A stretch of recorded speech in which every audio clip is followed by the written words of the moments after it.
Good morning, folks. It's early Sunday morning, and we've had a beautiful little bit of rain. I hope that's going to bring some relief to the farmers, maybe a sign that some more is on its way.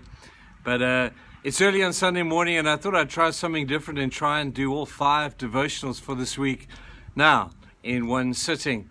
So it's freezing cold out here, and so I've made myself a little fire. You know what they say about a man and a fire, and it's true. But I've just prepared 5 devotions for this week, and I hope that they're going to be a blessing to you. We've been discussing that passage where somebody asked Jesus, what are the greatest commandments? And Jesus said, love the Lord your God with all your heart, your soul, your mind, and your strength, and then go and love your neighbor as you love yourself. We're looking at the aspect of loving the Lord your God with all of your soul. Remember we said last week that the heart is the center of your emotion.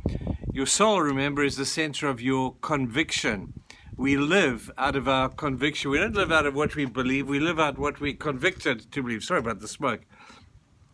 A conviction is seen by your action. You will know what you're convicted by when you see how you live and how you relate and what you do with your life. You live out of your convictions.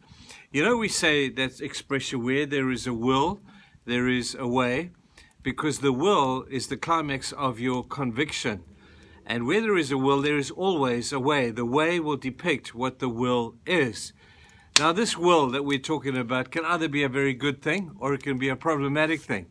For many, a will, a strong will, can be a good sign of somebody who's got attitude, somebody who's got drive, and somebody who's not going to be affected by the storms of life, and somebody who's just gonna go for it.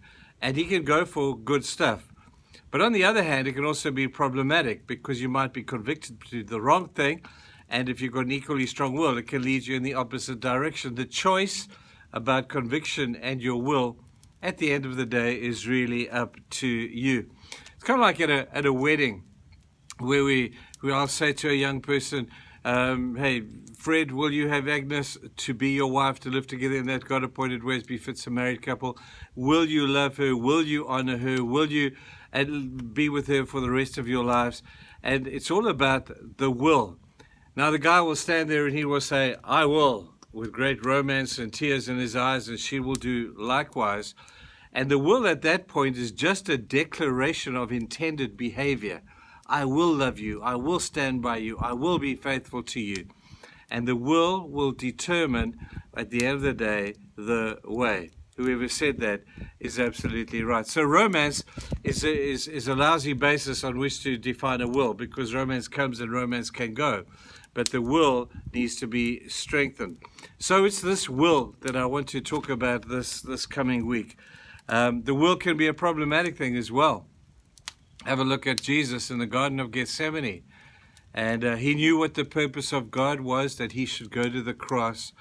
And yet in the anxiety of being a human being, fully human and fully God, this mystery that we battle to understand, Jesus says to his Father, not my will, but your will be done. You see, Father, if it was my will, I would call 10,000 angels and they'd come and they'd rescue me.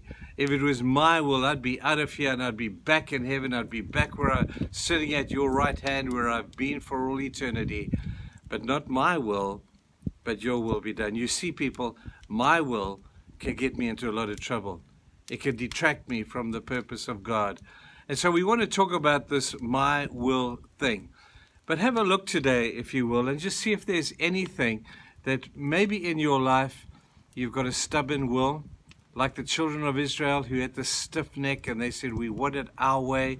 Maybe God is saying something to you today, and I hope that we can clarify it maybe this week, that at the end of the week you will indeed be able to say, not my will, but your will be done. I hope that this will be a blessing to you. I hope that at the same time we'll be able to strengthen our will. We'll be able to test our will, because this is what this is all about. This is what our faith revolves around, the depth of our conviction. I'll see you again tomorrow.